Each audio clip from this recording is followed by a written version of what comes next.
Go to Proverbs chapter 5. Proverbs chapter 5, and I'm going to read verse 18 through 20. It says, "Let thy fountain be blessed, and rejoice with the wife of thy youth.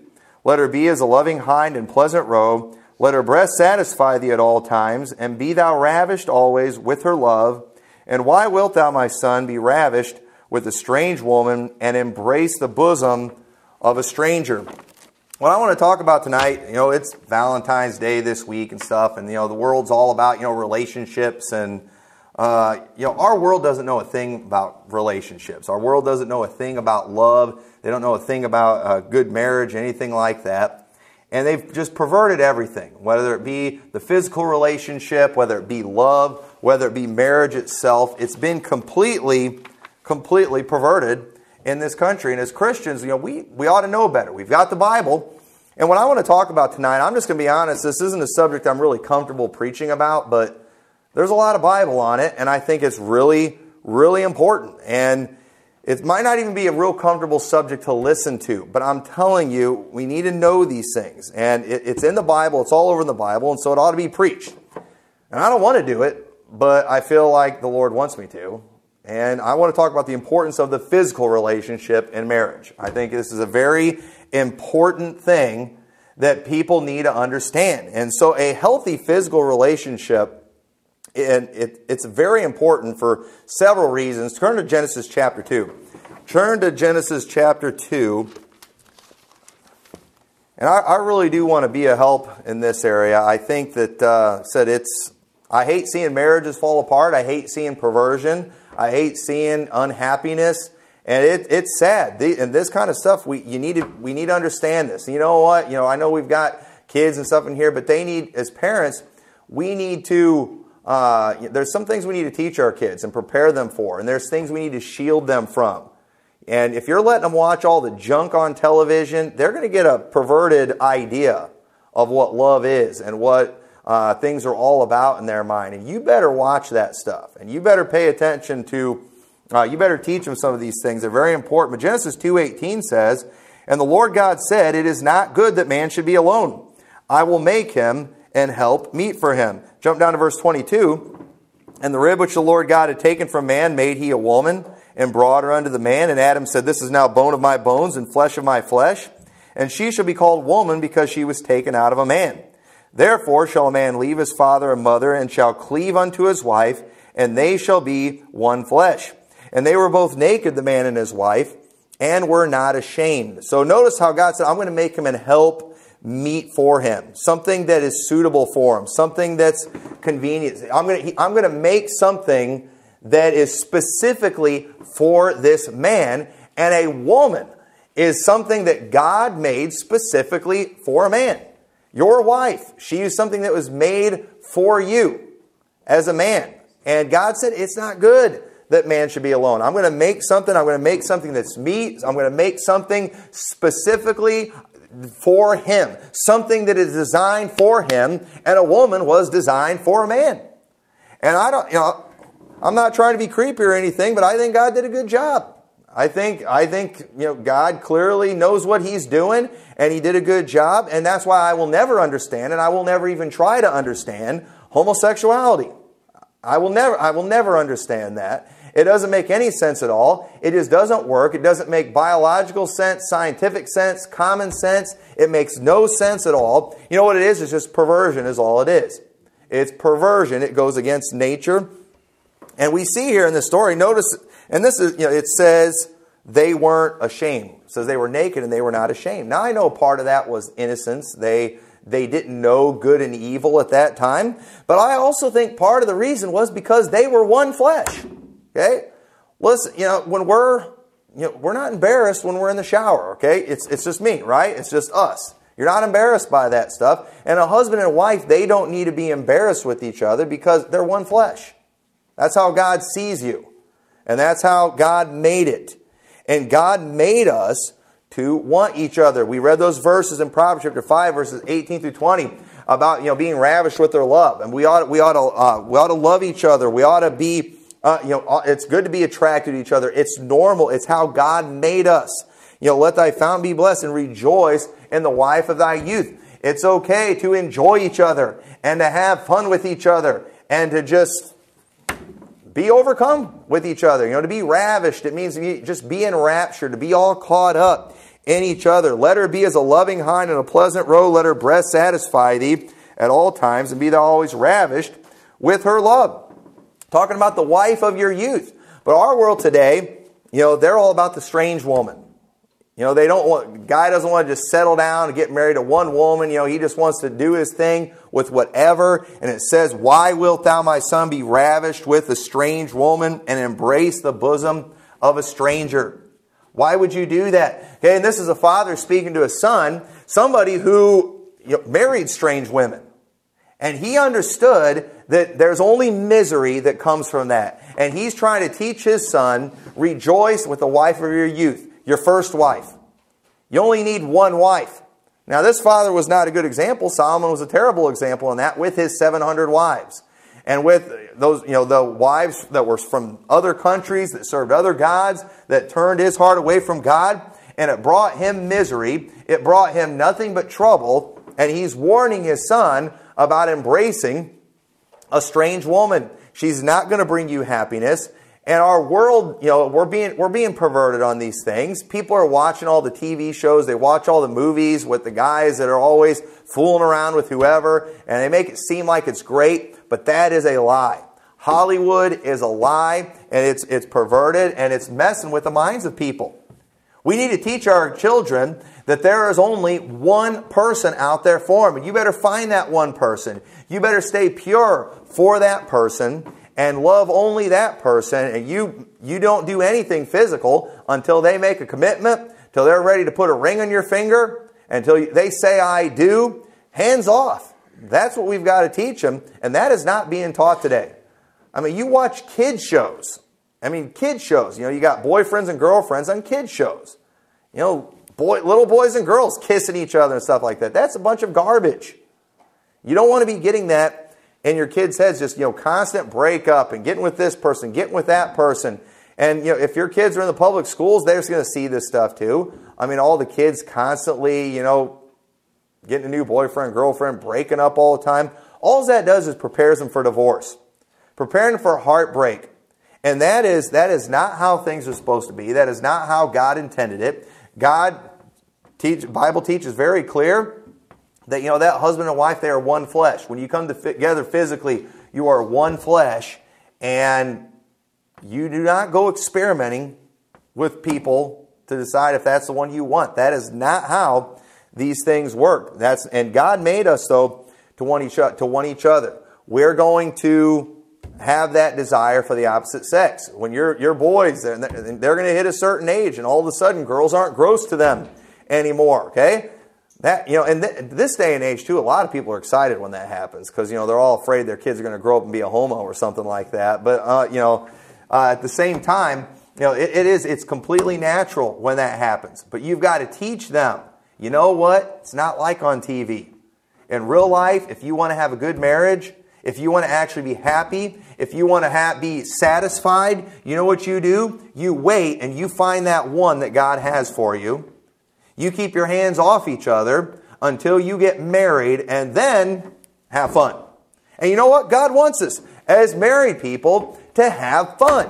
And so He made us to have this attraction for each other. He made us to have that desire for the opposite sex. And He made it was something that He made for married people.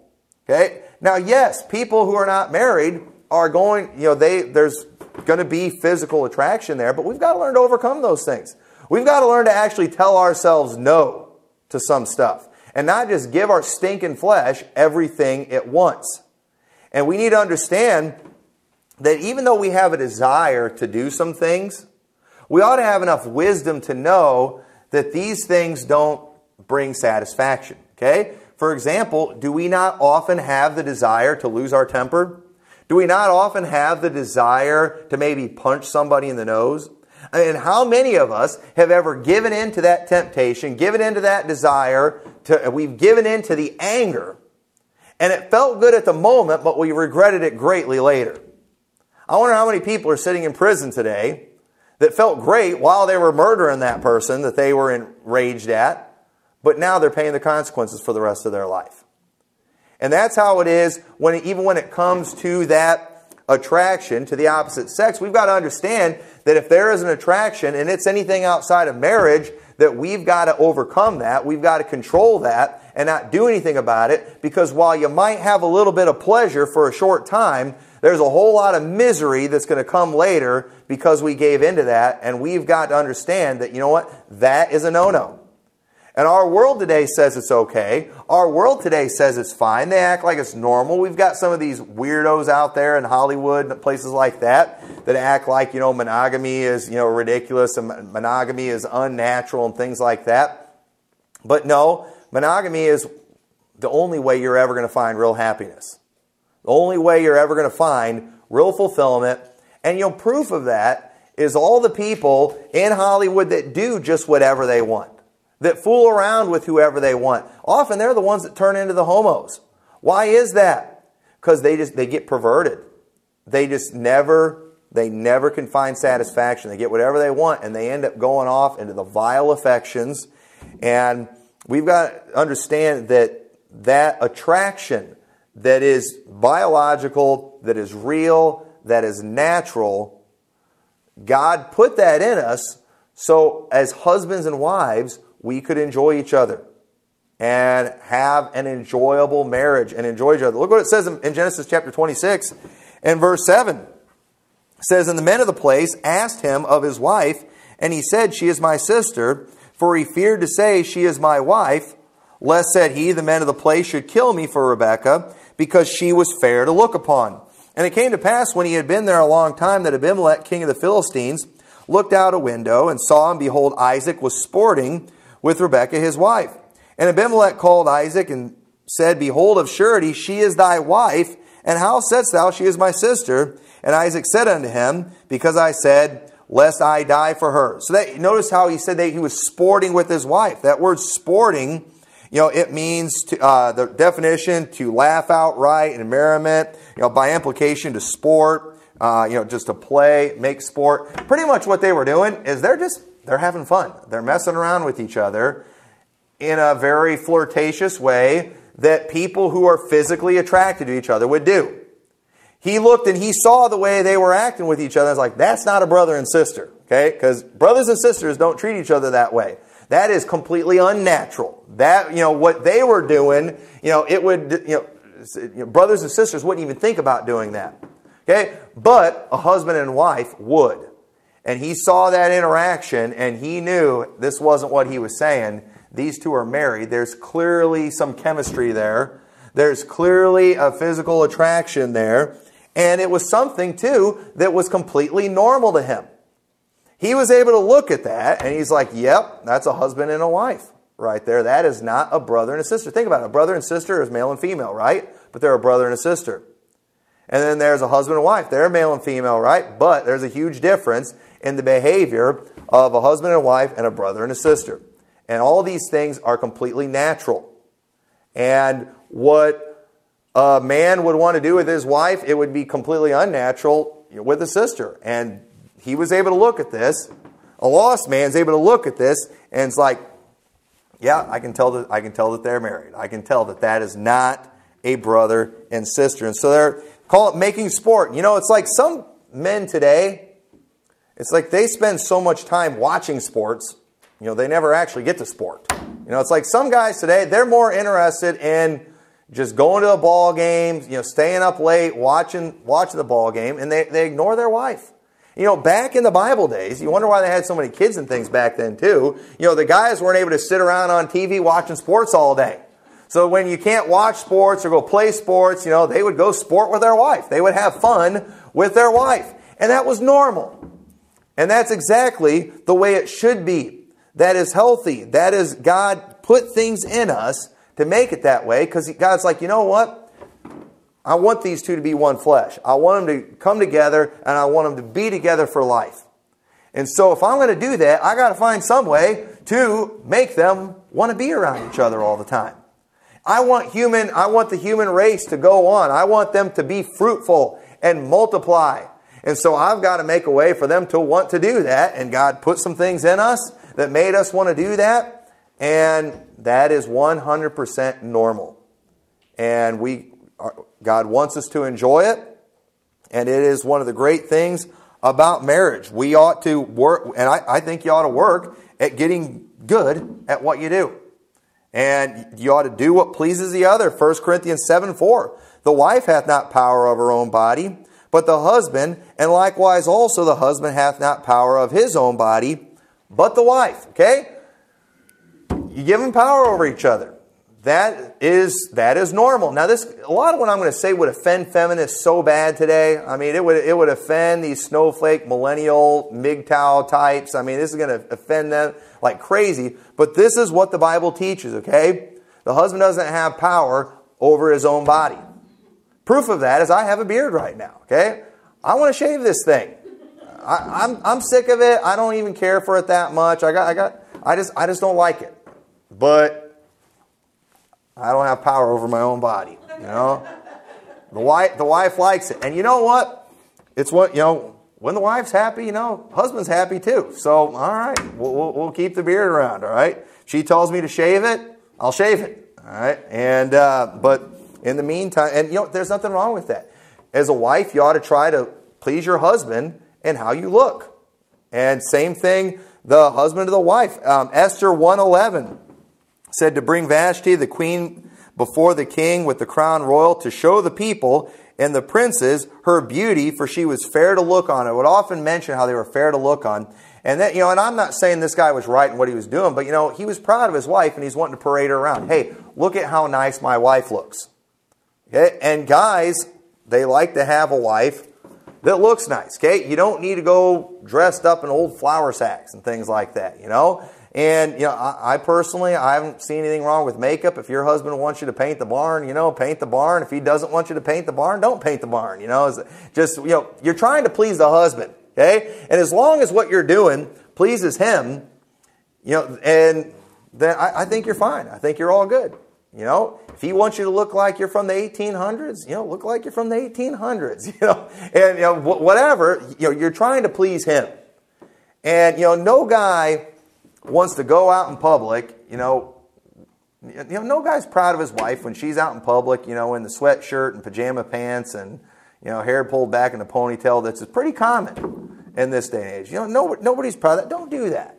All right? Don't just give up and let yourself go. I'm not talking about being a supermodel and stuff like that. All right? That's another unrealistic thing that the world is pushing on us, that's messing people's minds. And that's the problem with a lot of these MGTOW weirdos too. You know, it's like because women don't stay looking like supermodels after they start having kids, you know, they think they're just these terrible things that just let themselves go. And it's like, no, you know, that's not, these supermodels are not normal, okay? You know, most women, especially if they have kids, they don't have the time to devote their life to their looks and devote all their time to, you know, getting liposuction and, you know, Botox and you know, all these things that women do to try to look good, spending all their time in the gym and things like that. That is unnatural. Guys should not expect that. But at the same time, you don't have to look like you just crawled out of a cave. All right? Nobody's asking for a supermodel, but yeah, you know, you don't want to look like a cave troll or something like that. Just, you know, take care of yourself. Look happy. Have a smile. Be pleasant. You know, these things are important. And guys, the same thing too. I mean, some guys, it's like they just completely give up on life, you know. My wife likes a beard, but I don't think she just wants it to grow out into this big, nasty, you know, Grizzly Adams type thing. And, you know, have you seen some of these guys too? I mean, they look like they stink. I mean, they smell so bad, you know, you can see the smell, you know, coming from their body. It's just like, you know, and you wonder why your wife's not attracted to you. I mean, you know, what in the world? You know, it's horrifying. You're something from a horror movie. Don't do that. You know, understand that, you know, you represent each other. Okay, and we can make each other look good or bad. And in the Bible, we see that they would often notice, you know, they're being fair to look upon, you know, especially with the women, all right? Look what it says in Genesis 12, verse 10. And there was a famine in the land, and Abram went down into Egypt to sojourn there, for the famine was grievous in the land. And it came to pass when he was come near into Egypt, that he said unto Sarai his wife, Behold now, I know thou art a fair woman to look upon. Therefore it shall come to pass, when the Egyptians shall see thee, that they shall say, This is his wife, and they will kill me, but they will save thee alive. Now, I've always interpreted this a couple different ways. First, it's like, you kind of picture him in the Bible days just being off in the wilderness, not seeing that many people, And it's like he goes into Egypt and he's looking at all the women and he's just like, wow, my wife's pretty. Wow, my wife's fair to look upon. And he's like, man, these people are going to try to kill me to get to my wife. And I don't think he actually discovered that she was pretty when he got there in Egypt. But it was clear that, compared to the rest of the women, that she was something to behold. And it was something that actually, to the point it concerned him. And you all know the story about what happened there. It was kind of the same thing that had happened with Isaac and Rebekah. But I don't think, most people, they're not expecting that supermodel and all that stuff. But you know what? Both of you ought to try to please the other one in how you dress. There's things that I used to wear that my wife's made me quit wearing. It makes me look like a nerd and all that. And she doesn't want to go out in public with me if I'm wearing that. And it's like, So I try to, I try to please her in some of those things. There's some things she'll never get me to wear. There's some things I'll never do. But I will allow certain things. And I want to make her happy. There's been times before I told her, that dress is ugly. I don't like that outfit. And you can get away with that as long as you occasionally compliment the other outfits too. But we ought to take those things into consideration, and one of the things too. And I'm trying to be careful tonight too. I don't want to get out of line or anything like that. But and we don't have to worry about that as much around here. Because we actually practice modesty. But it's like these people in the world who don't practice modesty. It's like, I'm sorry, ladies. Your husband's got to be embarrassed. You showing what you're trying to show and trying to pretend you're something that you're not. That has got to be embarrassing for your husband.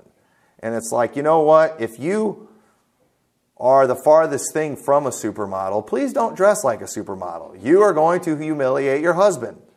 And then it's like, and in the world today too, it's like you can't say anything about it too, then otherwise it's World War III and grounds for divorce, and she's going to get the kids and all the money just because she said something about it, and and that's not right.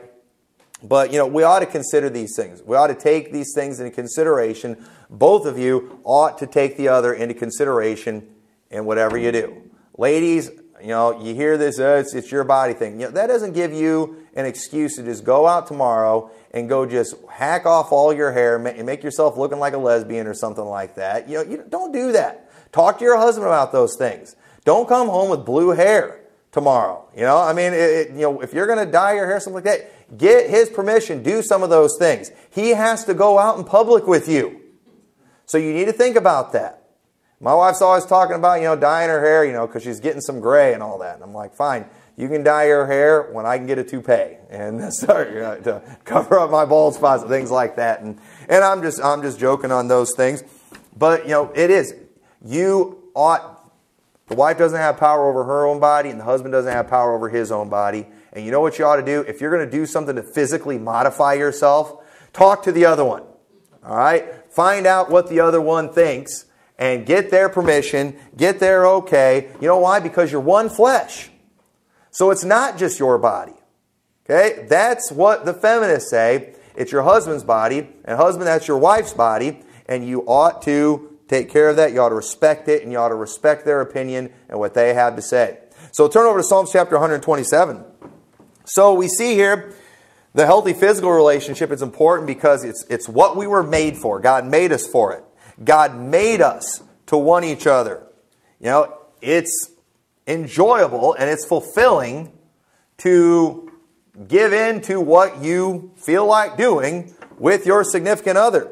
You ought to be good at it. You ought to enjoy it. And you ought to try to please the other one with it. And if you do, if you practice this, and this is something else that's really important. This is one of the biggest things that's destroying, I believe, the physical relationship in marriages today. The practice of the physical relationship, it actually, a practice of this sport, okay? When you, all right, you said you got the guys today, they want to watch sports all the time. You accomplish absolutely nothing. Okay? Now, if you play a sport, you might accomplish some things. Maybe you'll get in better shape or something like that. You might even win a trophy. You might win a ring. You might win some money. But you know what? When you're sporting with your wife and when you're enjoying your wife and doing what husbands and wives do, it can give the greatest reward in all the world, and that's children. Look what it says in Psalms 127. You say, how is that a reward? It says, lo, children are an heritage of the Lord, and the fruit of the womb is His reward. Well, what did I do to earn this reward? You enjoyed your wife. Okay? You did the physical relationship. It says, as arrows are in the hand of a mighty man, so are the children of the youth. Happy is the man that hath his quiver full of them. They shall not be ashamed, but they shall speak with the enemies in the gate. So right here the Bible tells us, hey, this is the fruit of the womb. This is His reward. What did I do to get it? All you did was what you were made to do. And as a result of that, children end up coming. And you know what? The Bible says that makes a man happy. And you know what else? And women, I don't care what feminists say, women naturally want to have children. It is completely Genesis chapter 30 and verse 1. One of the reasons physical relationships are so bad in marriages today, or the reason many marriages are bad, is because they have a poor physical relationship, and they have a poor physical relationship because they're trying to avoid having kids.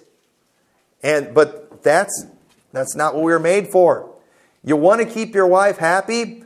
Okay, just forget everything that the world's trying to teach you. It says in Genesis chapter 30, verse 1, and when Rachel saw that she bare Jacob no children, Rachel envied her sister and said unto Jacob, give me children, or else I die. And Jacob's anger was kindled against Rachel, and he said, am I in God's stead, who hath withheld from thee the fruit of thy womb?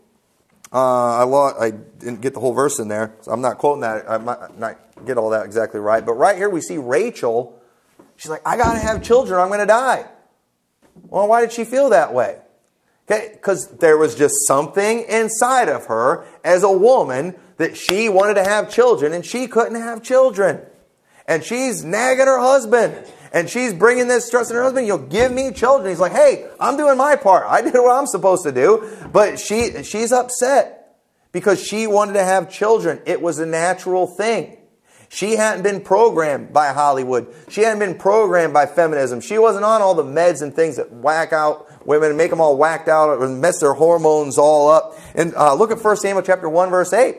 We see another woman. Then said Elkanah to her husband, Hannah, why weepest thou? And why eatest thou not? And why is thy heart grieved? Am not I better to thee than 10 sons? So Hannah rose up after they had eaten in Shiloh, and after they had drunk. Now Eli the priest sat upon a seat by a post in the temple of the Lord, and she was in bitterness of soul, and prayed unto the Lord, and wept sore. And she vowed a vow, and said, O Lord of hosts, if thou wilt indeed look on the affliction of thine handmaid, and remember me, and not forget thine handmaid, but will give unto thine handmaid a man-child, then I will give him unto the Lord all the days of his life, and there shall come no razor upon his head. I totally, when I pasted those words, I got the verses all mixed up. But y'all know the story. All right, y'all know the story. I don't know what happened right there in my notes. But we see in this story, though, that she's in bitterness of soul. Why? Because she couldn't have a child. There was just something in her. I've got to have a child.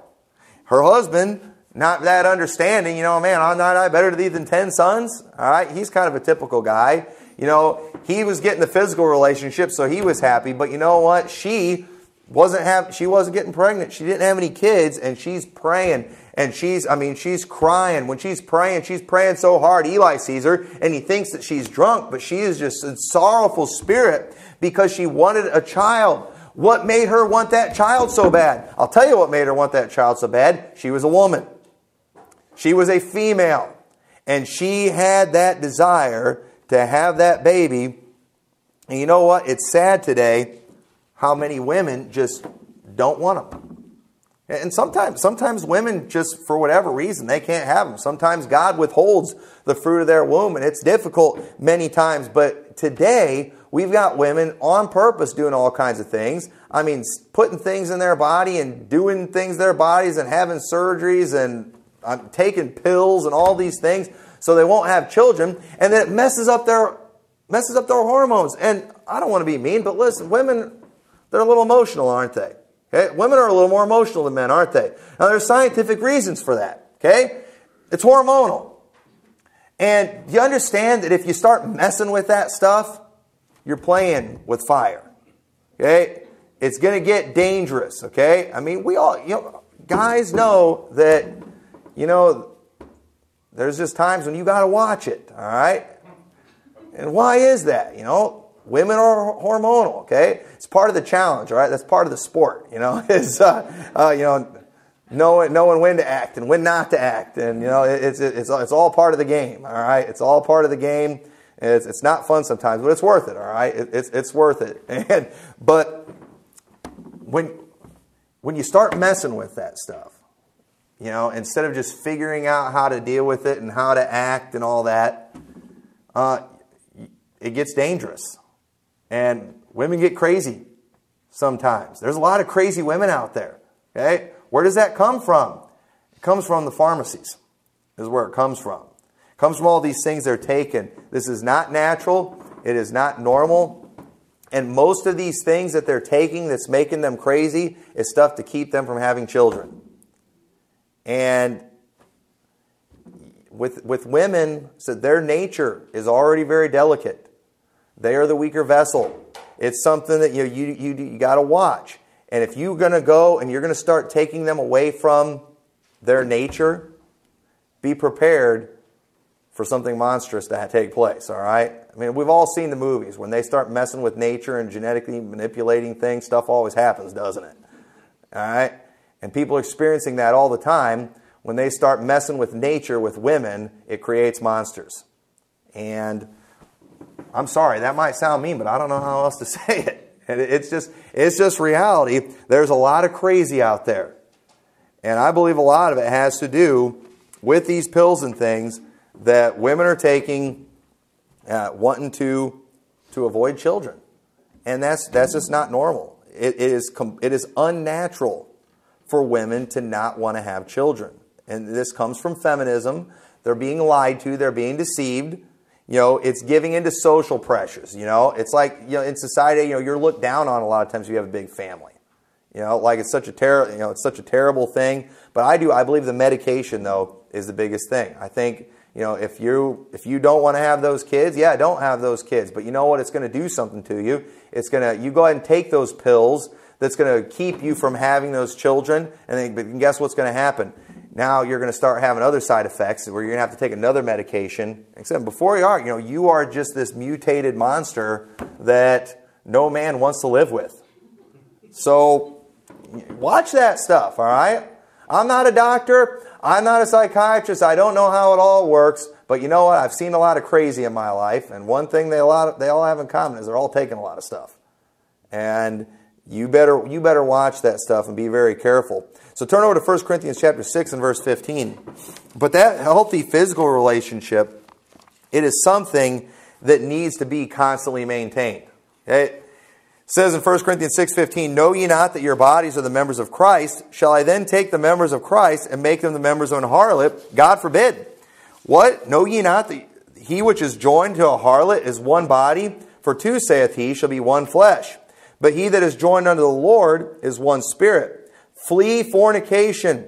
Every sin that a man doeth is without the body, but he that committeth fornication sinneth against his own body." We've got to run from that. We've got to flee fornication. How do we run from that? Okay, guys can't help it that they desire women. They can't help it. They were made to desire women. But God said to flee fornication, and the way we flee fornication, the way we succeed in not giving in to that temptation, the way we fulfill that desire, the way to run from fornication is to run to marriage. In 1 Corinthians 7:1, "Now concerning the things whereof you wrote unto me, it is good for a man not to touch a woman." Guys want to. Okay?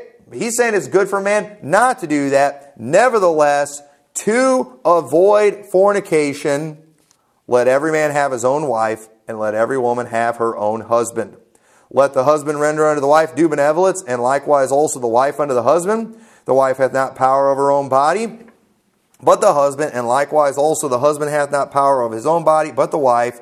Defraud ye not one another, except it be with consent for a time, that ye may give yourselves to fasting and prayer, and come together again, that Satan tempt you not for your incontinency. So we see here, the way you avoid fornication is you get a wife, all right? Well, after we have a wife, we've got a command to never commit adultery, don't we?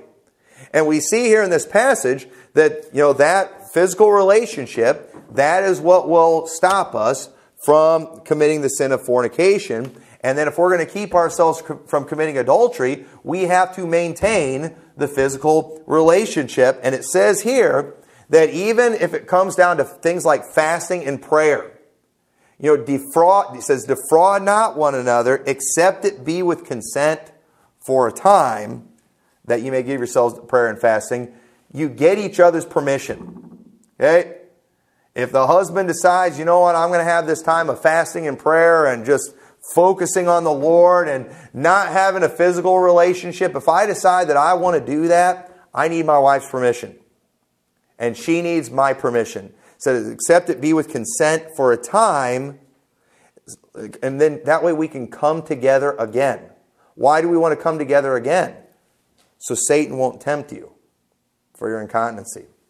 If we do not maintain that, temptation's eventually going to come. And maintaining that physical relationship, and it'll keep us under control.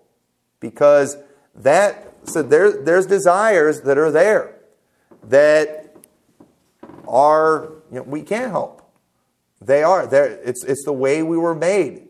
And so God made a way for those things to be fulfilled, and it's for a husband and wife to enjoy each other. And I'm telling you, it's a wicked thing when husbands and wives, they're not doing their due benevolence, when they are withholding themselves from each other. When you have a fight or you don't get your way, and then you're going to withhold yourself from the other one. That's a wicked thing right there, and all you're doing is putting them in temptation. You're opening them up for temptation, and that is not right. That is a wicked thing to do. And a husband should never do that to the wife. The wife should never do that to the husband. You need to understand that you belong to each other. That it is not your own body. You belong to each other. And you both need to give the other one what they want. That is what God intended. And a healthy physical relationship is nothing to be ashamed of. It's actually a great accomplishment in this messed up, perverted world that we have. You better say that's why you better watch it with your kids and your young boys. You better make sure that they're not watching the junk and the filth and the perversion on television. You better stay away from that pornography and the stuff out there that'll warp your mind and it'll mess your mind up, and it's going to give you unrealistic expectations. You got to stay away from that stuff if you're going to have that healthy relationship. I mean, God made us the way He did for a reason. God wanted marriage to be for life. And He put something in us so we would have a constant need for each other. And when we get away from that, we put each other at risk. Hebrews 13:4 says, marriage is honorable in all, and the bed undefiled, but whoremongers and adulterers God will judge. Y'all see that? What the husband and wife do when they're enjoying each other, it's honorable, it's fine, there is no sin in that. But He says, whoremongers, adulterers, God will judge. Those who go to try to find that fulfillment with a harlot, with somebody that they're not married to, or when somebody is married, goes and they try to find that fulfillment with somebody that is not their spouse, the Bible says God will judge them. Think about it. God will judge them for doing the same thing that a husband and wife does with each other. Why? Because God did not make that for just us to do with just anybody. God made that specifically for the husband and the wife. And anything outside of that is wickedness. Anything outside of that is a sin. It's a sin against your own body.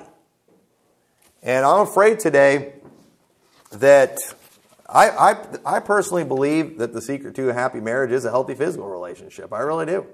I know that's not all there is to it, but you've got a lot of people today that just, they've just giving up on each other. They don't care. They don't have anything going on there, and they wonder why they're always at each other's throats. They wonder why there's so much tension. They wonder why there's all these problems.